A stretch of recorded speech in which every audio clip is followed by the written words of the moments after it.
I never thought I would live to see the day when my own son would turn his back on me. For 75 years I worked, struggled, sacrificed, and gave everything I had for my family. I wasn't perfect, but I was there. I was the father who stayed, who kept the lights on when times were dark, who worked 2 jobs so my son could go to college and never have to worry the way I did. I was the man who fixed his bike when it broke, who held his hand when he was sick, and who smiled proudly at his graduation. And yet, after all that, I found myself staring out the window of a nursing home, left behind like an old piece of furniture nobody wanted anymore. The story didn't start here, though. No, betrayal never happens all at once. It comes slowly, step by step, like shadows. Creeping in at sunset. My wife, God rest her soul, passed away 5 years ago. We had been married for nearly 50 years, and when she left, a hole opened in my heart that nothing could fill. My son, Daniel, was all I had left. He was my only child. People used to tell me, "You're lucky, at least you have him. Children take care of their parents." I believed that. I clung to it. At first, after his mother's passing, he would call me often. He'd stop by the house with groceries, sometimes even take me out for dinner. But as time went on, those visits became less frequent. He was busy with his own life, his wife, his children, his career. I understood. I always tried to understand. Still, the silence grew heavier. Weeks would pass without a word. I would sit at the kitchen table, staring at my phone, hoping it would ring. Sometimes it did, but it was usually Daniel asking for money. The house I lived in wasn't just a house. It was the home I built with my own 2 hands, brick by brick, years ago, when I was young and strong. Every corner had memories. My wife painting the kitchen walls, my son learning to walk in the living room, Christmas mornings, birthdays, arguments, laughter, love. But Daniel saw something different. To him, the house wasn't a home. It was property, value, money. I still remember the first time he brought it up. "Dad," he said casually, as if he were talking about the weather. "You're getting older. Don't you think it would make sense to put the house in my name? That way, if anything happens, it'll already be handled." Handled. That was the word he used. As if my life, my memories, my sweat could be handled. Like paperwork. I told him no, of course. I wasn't ready to give up the house. And honestly, a part of me didn't trust him. I hated myself for thinking that, but something in his tone had changed over the years. He wasn't the little boy I raised anymore. He was a man with ambition, with greed flickering behind his eyes. Still, I didn't imagine he would go as far as he did. It was a Tuesday morning. I woke up like any other day, made myself a simple breakfast, and sat down to read the newspaper. My back ached, as it always did, but I had gotten used to the pain. Suddenly, there was a knock at the door. When I opened it, Daniel was standing. There, not with a smile, not with warmth, but with 2 strangers in suits. "Dad," he said, avoiding my eyes, "we need to talk."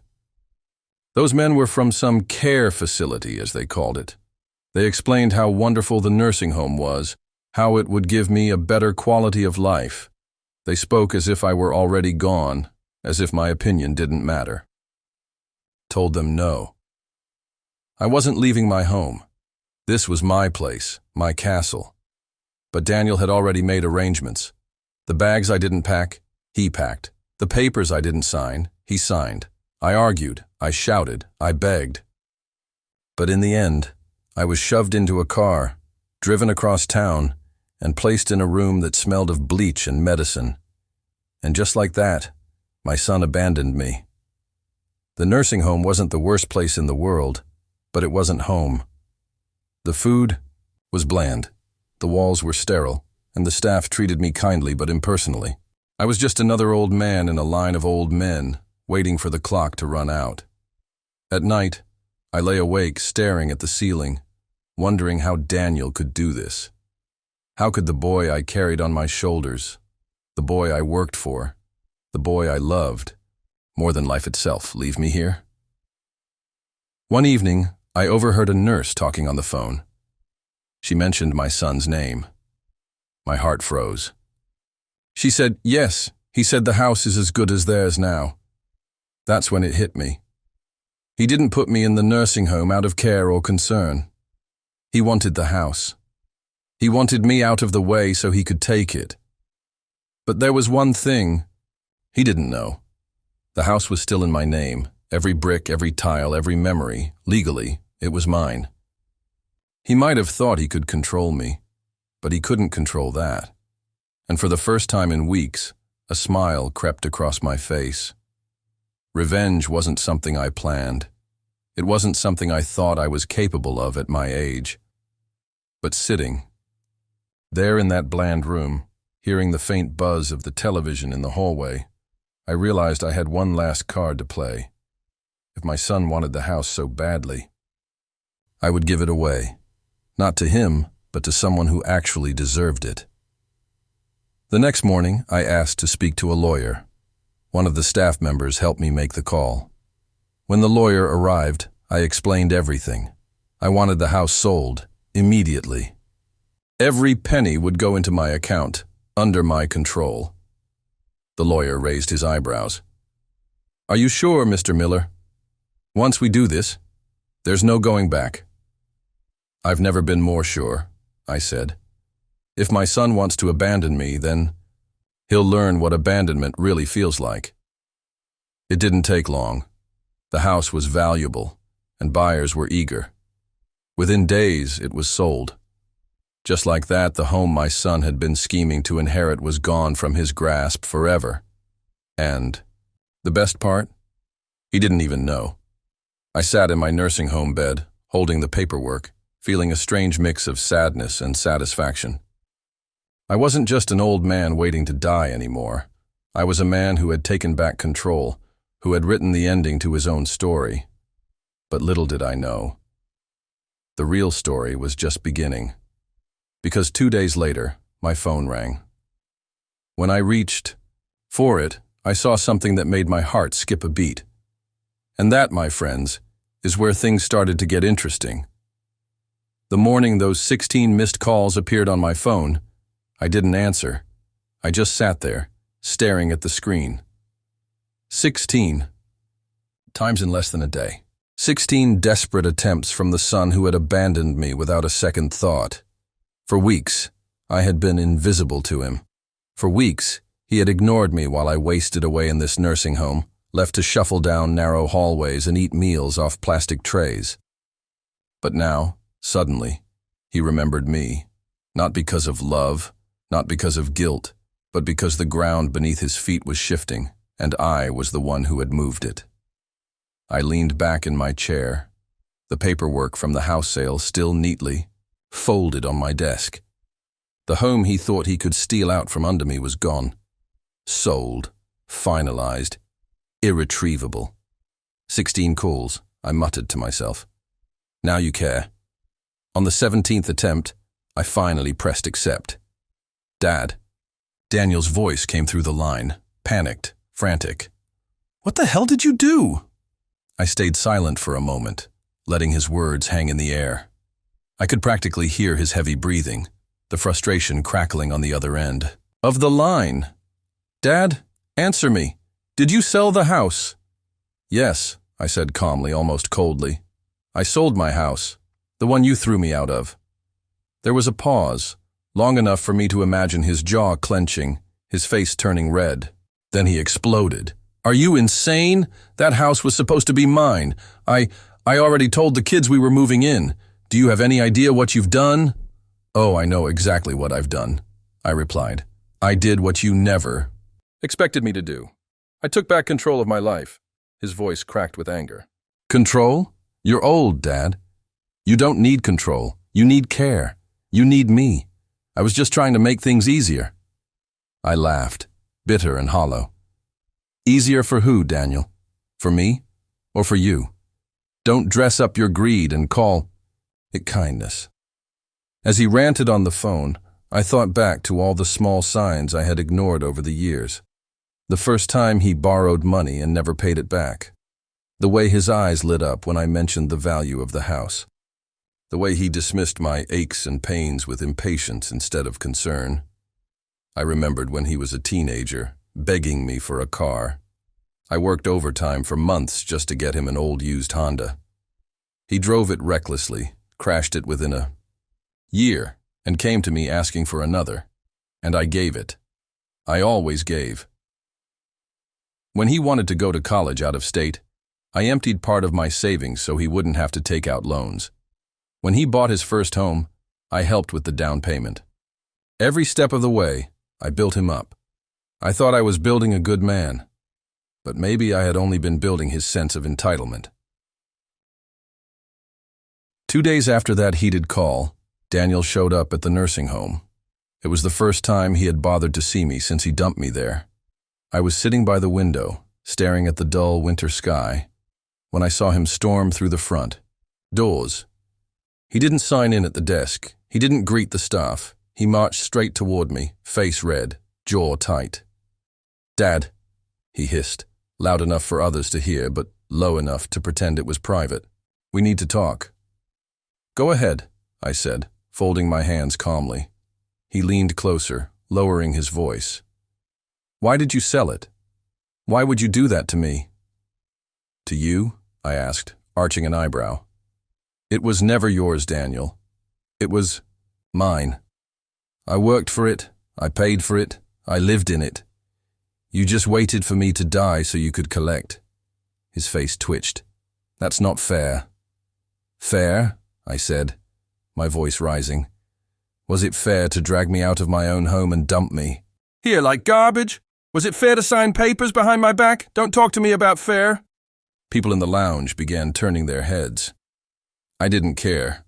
Let them hear. Let the world know what kind of son he was. "Listen, Dad," Daniel said, softening his tone as he realized people were staring.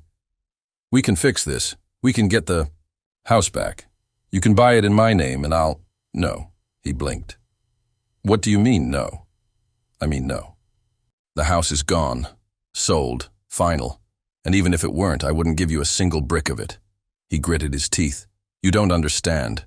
I put down deposits on renovations. I made promises to the kids. They were excited. Do you know what you've done to them? Oh, don't you dare!" I snapped. "Don't you dare use your children as pawns. They didn't ask you to betray me. They didn't tell you to abandon me. That was all you." His voice trembled with barely contained rage. "You think you're teaching me a lesson? You're just being selfish. You'd rather see strangers living in our family home than your own son." "Yes," I said firmly. "If it means protecting what little dignity I have left, then yes." By now, half the common room was listening. An old woman in a wheelchair shook her head disapprovingly. A man with a walker muttered, "Good for him." Even the staff pretended to busy themselves while clearly eavesdropping, and I realized something important in that moment. I wasn't just standing up for myself. I was standing up for every parent who had ever been discarded, used, or betrayed by the very children they sacrificed everything for. Daniel must have felt the weight of those eyes on him because he straightened his jacket, plastered on a fake smile, and muttered, "This isn't over, Dad. Not by a long shot." Then he stormed out, leaving behind whispers and sympathetic glances. Over the next week, I started receiving letters. At first, they were apologies, handwritten notes from Daniel, filled with words like sorry, mistake, misunderstanding. But between the lines, I could see the desperation. Then the tone shifted. The letters became threats.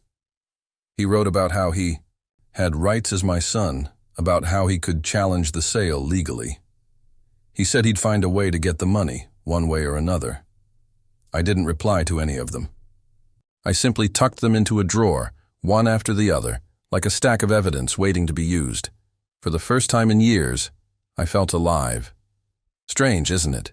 To feel more alive in a nursing home than in the comfort of my own house. But revenge has a way of sparking energy into old bones. I walked the halls with more purpose. I spoke to other residents, hearing their stories of betrayal, abandonment, forgotten birthdays, children who never called. I realized I wasn't alone. I was part of a generation of parents discarded once we were no longer useful. And with each story, my resolve hardened. I wouldn't let Daniel win. I wouldn't let him take from me the one thing I still had left. My choice. A month later, Daniel returned, this time with his wife. She was smoother, more polished, better at pretending kindness. She brought cookies, smiled at the nurses, kissed me on the cheek. "We're worried about you," she said sweetly. "We just want what's best." "What's best," I said, "is for both of you to stop pretending you care." Daniel's face darkened.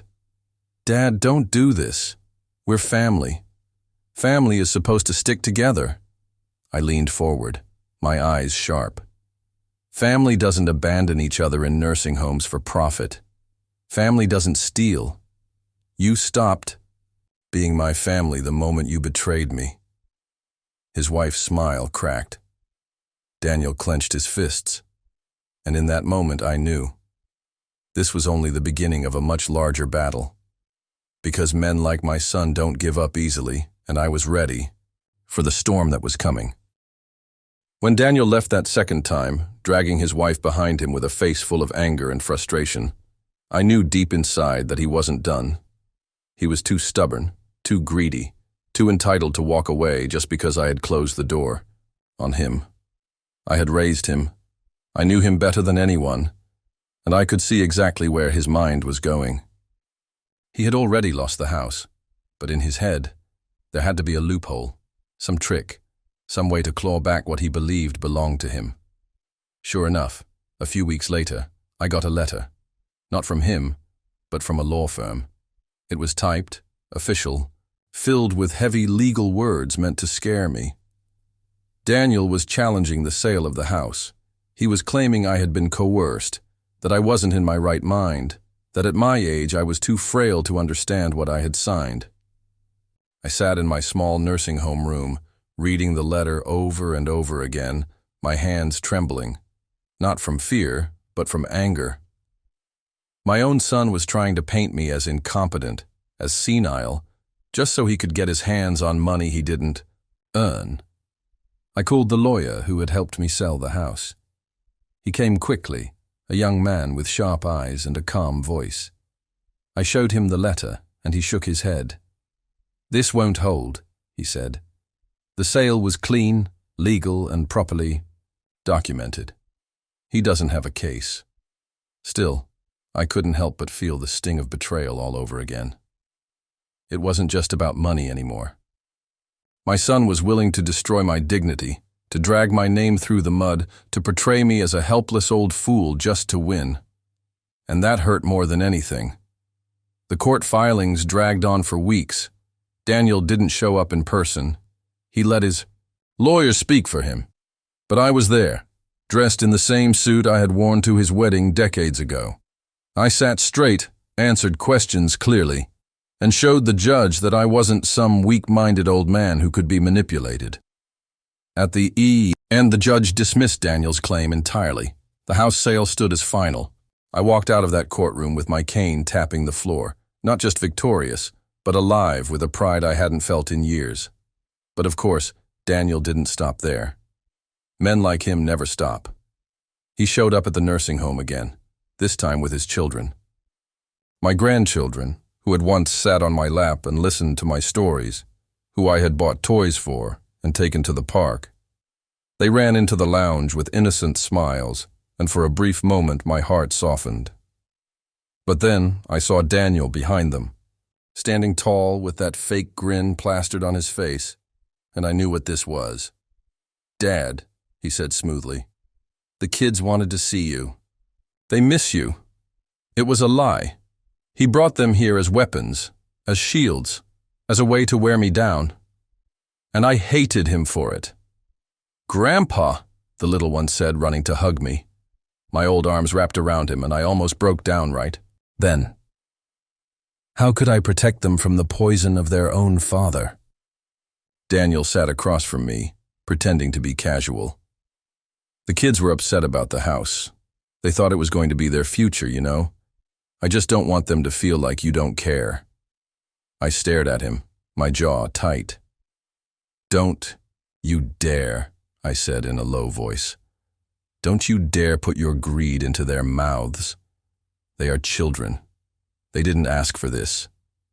This is your doing, and yours alone. His fake smile faltered, and I saw the frustration bubbling up inside. Him. He leaned closer. You can still fix this, Dad. You still have money from the sale. You could buy another house, put it in my name. Let me handle things. We could make this right. I chuckled bitterly. Make this right? You mean make it? Yours. No, Daniel. Not again. I won't hand over another piece of my life for you to ruin. The visit ended with tears from the kids, confusion on their little faces, and Daniel storming out once again. My heart broke for them, but I knew I couldn't let his manipulation win. If I gave in now, everything I had fought for would be wasted. After that day, I started keeping a journal. Every letter, every threat, every manipulation, I wrote it down. Not because I was afraid, but because I wanted a record, a story, something that, if I didn't live long enough to tell myself, others would read and understand. I wasn't just an old man in a nursing home. I was a man who had been betrayed by his own flesh and blood, and I wasn't going to let that story be twisted. Weeks turned into months, and Daniel grew more desperate. He tried everything: guilt, threats, fake apologies. He even tried to convince the nursing home staff that I wasn't safe managing my own money, hoping they would step in and appoint him as my financial guardian. But I was always one step ahead. My lawyer made sure everything was airtight, my accounts were secure, my independence was intact. The other residents at the nursing home began looking at me differently. They saw me stand up to my son, and in their eyes, I became something more than just another forgotten old man.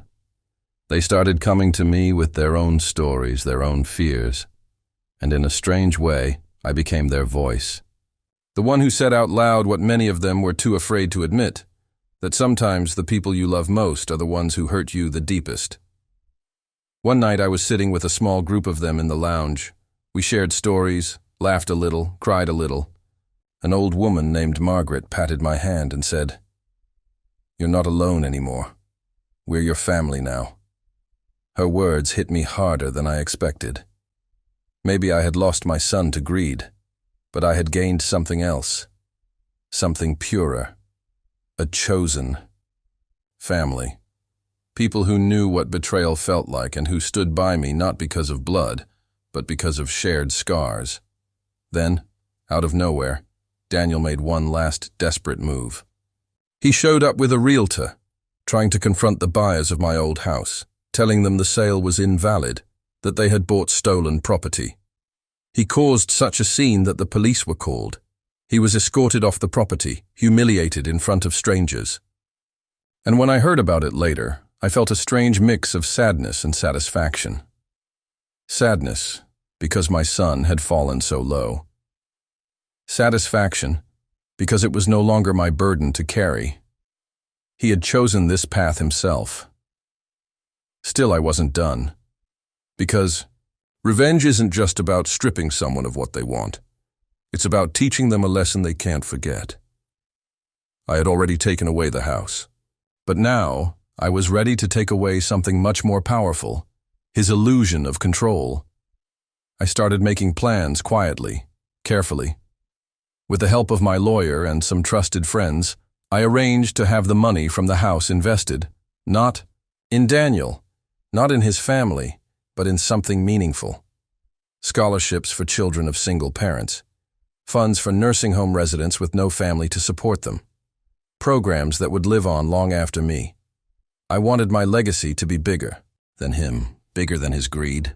I wanted the world to remember me not as the man whose son betrayed him, but as the man who turned betrayal into something good. The day Daniel found out was the day everything shifted. He came storming into the nursing home again, furious, spitting. Accusations, his face red and veins bulging. "How could you give away my inheritance?" he shouted, and I looked at him, calm and steady, and said the words that sealed it all. It was never yours, Daniel. Not a single penny. It was mine. And I finally found a way to give it to people who deserve it. His rage was volcanic, but it no longer touched me. I wasn't afraid of him anymore. I wasn't controlled by guilt or obligation. I had cut the final chain he held over me, and for the first time in my life I felt free. The days that followed were unlike anything I had ever lived before. My son, who once abandoned me in that cold and lifeless nursing home, was now the one knocking on my door, begging me to let him in. I watched him from the window as he stood, outside, desperate, his phone constantly ringing in his hand, his shoulders heavy with fear and regret. For years I had waited for that moment, not just for an apology, but for him to finally understand the weight of betrayal. I did not rush to open the door. I let him sweat in his guilt. Hours went by as he remained outside, and each passing minute felt like a reversal of time itself. For the first time, he was the one abandoned, alone, left out in the cold. When I finally stepped outside, I looked at him with an expression he could not read. Part pity, part fury, part heartbreak. He opened his mouth to speak, but I raised my hand, silencing him before a word could escape. "Do you remember?" I asked in a voice that trembled with both pain and authority. "The day you left me in that place? Do you remember the look in my eyes when you walked away without turning back?" His lips quivered. He tried to defend himself, but there was no excuse that could erase what he had done. He muttered something about being stressed, about life being too heavy on his shoulders, about his wife convincing him that the nursing home was best. But all I could see was the image of my frail body lying on that cold bed, surrounded by strangers, yearning for the son I gave my entire life to. I told him about the house, the one he thought would secure his future, the one he imagined inheriting after I was gone. I told him how I sold it with my own hands, how I stripped away every illusion of his entitlement. His eyes widened in shock, and for the first time he realized that his greed had destroyed everything he thought he owned. His desperation turned to anger, and his anger turned to begging. He knelt before me on the ground, clutching my feet like a child. Tears streamed down his face as he promised to take care of me, to bring me back home, to never abandon me again. But I had already learned my lesson. Love without respect is poison, and forgiveness without consequence is a mistake I could not afford. I walked away from him that evening, leaving him shattered on the doorstep. But the story did not end there. The 16 missed calls that had haunted me were not just from him. They were from people who had heard the news about the house, about the money, about the decisions I had made. Suddenly, I was no longer the weak mother locked away in a nursing home. I was a woman in control, a woman with power in her hands. Relatives who had ignored me for years suddenly appeared, pretending to care, pretending to check on me. They smiled too much, spoke too sweetly, and each word dripped with hidden motives. But I had grown wise. Their false kindness no longer fooled me. I used to be blind in love, blind in trust, but betrayal had sharpened my eyes. I could see through every lie, every performance. And then came the moment of reckoning. My son returned, this time with his wife by his side, both looking worn out and terrified.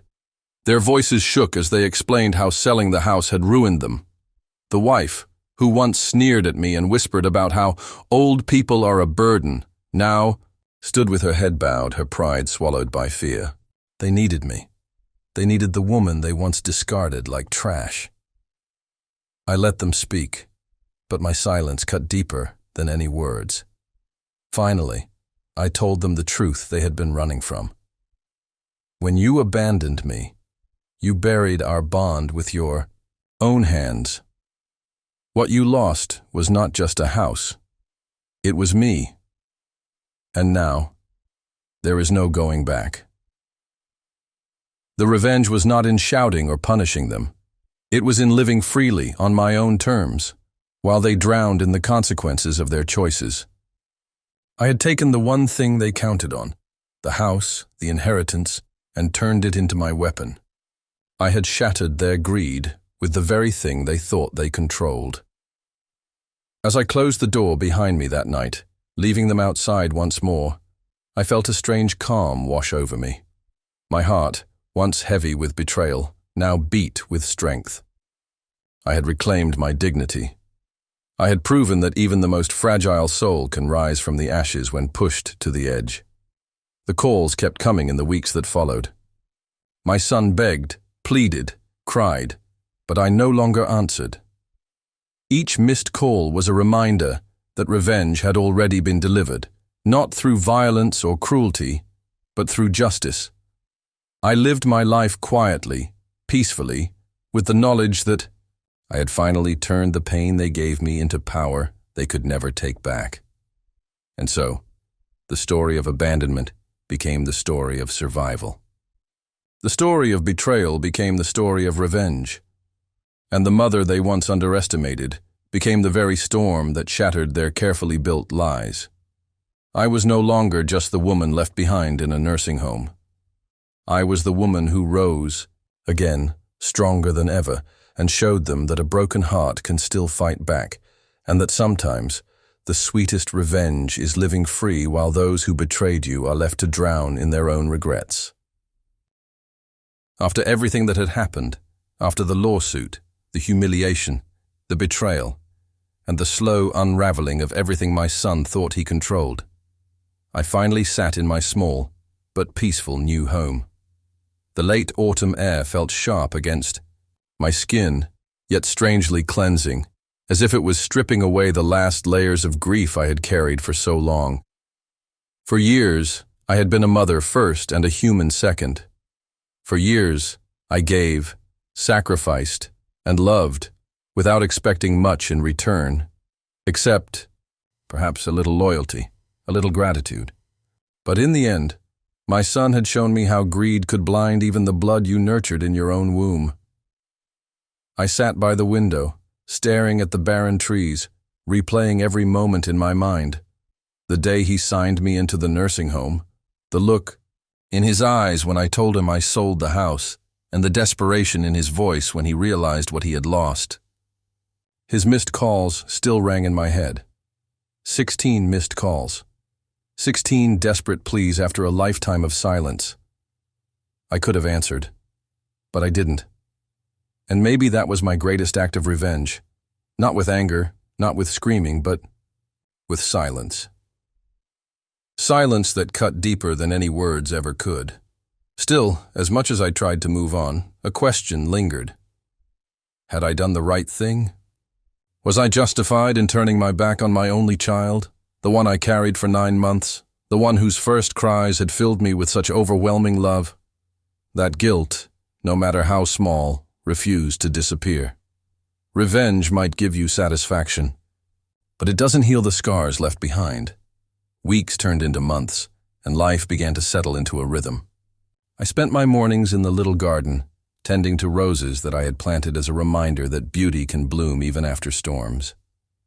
My evenings were filled with books, memories, and the occasional laughter I shared with neighbors who had become closer to me than my own blood. The nursing home days were a nightmare of the past now, but they had taught me one thing. Never again would I let anyone take away my freedom, my dignity, or my voice. One night, as I was closing my curtains, I noticed a familiar figure standing across the street. My heart froze. It was him, my son. He hadn't called in weeks, hadn't tried to reach me since the court battles ended. But there he was, thin, disheveled, and looking nothing like the proud, arrogant man he once was. For a moment, I considered ignoring him, pretending he wasn't there. But then I saw something in his eyes I hadn't seen before. Fear. Not anger, not entitlement, but pure fear and desperation.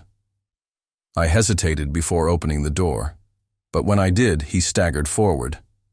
His voice cracked as he spoke. "Mom, please, I need your help." The words I had dreamed of hearing, words of humility, were finally spoken. But instead of satisfaction, I felt an ache in my chest.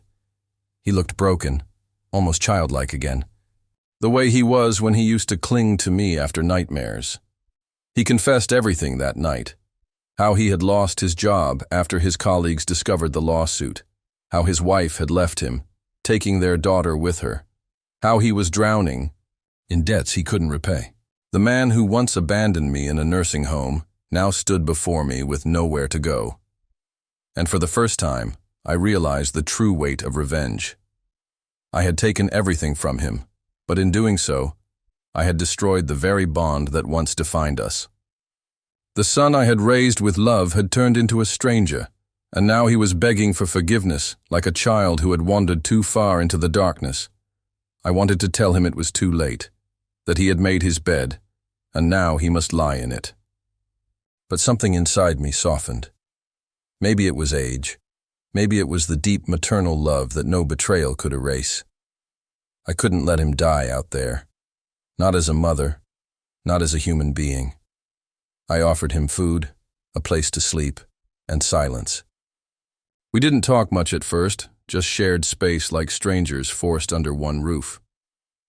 Days passed, and slowly, conversations began to flow. He admitted he was wrong, that greed had consumed him, that he had treated me as a burden instead of the blessing I was. Tears streamed down his face as he confessed he had chosen money over love, and in the end, he lost both. But could forgiveness erase the past? Could I ever forget the loneliness of those cold nursing home nights, when I wondered, if I would die alone and unwanted, could I erase the pain of betrayal? No. Forgiveness wasn't about erasing. It was about choosing not to let the past poison the future. As winter melted into spring, something changed between us. He began to work odd jobs, slowly rebuilding his dignity. He cooked for me sometimes, just like I once cooked for him when he was a boy. He mowed the lawn, repaired broken things around the house, and even read books with me in the evenings. He was still flawed, still haunted, but I saw glimpses of the boy I once loved with all my heart. But healing wasn't simple. Some nights, I still woke up sweating from dreams of the nursing home, the smell of disinfectant, the echo of lonely cries, the endless nights of silence. On those nights, I looked at him sleeping on the couch, and the bitterness would creep back in. "Why did you do it? Why did you leave me there?" I asked once, my voice breaking in the darkness. He sat up, his face pale, and whispered, "Because I was weak. Because I was selfish. Because I thought money mattered more than love. And because I forgot what you had sacrificed for me." His honesty didn't erase the wound, but it made me see something I had forgotten too, that even children, even those we raise with all our hearts, are still human, flawed, capable of cruelty, but also capable of redemption. And then, one evening, as we sat in the garden watching the roses bloom, he whispered, "Mom, I don't deserve your kindness, but thank you for not abandoning me the way I abandoned you." I looked at him, my eyes heavy with both sorrow and pride, and said, "Revenge took everything from you, but forgiveness might just give you back yourself. Don't waste this chance."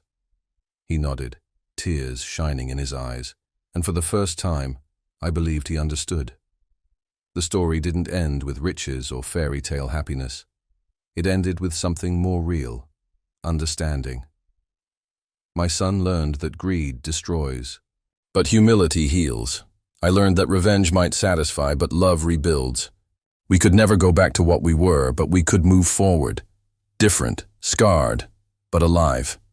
And maybe, just maybe, that was the greatest revenge of all. Because in the end, I didn't just break him with silence. I rebuilt him with mercy. And that mercy gave me peace. And in that peace, I finally found myself again, not just as a mother, but as a woman who had survived abandonment, betrayal, and heartbreak, and who had turned her pain into power.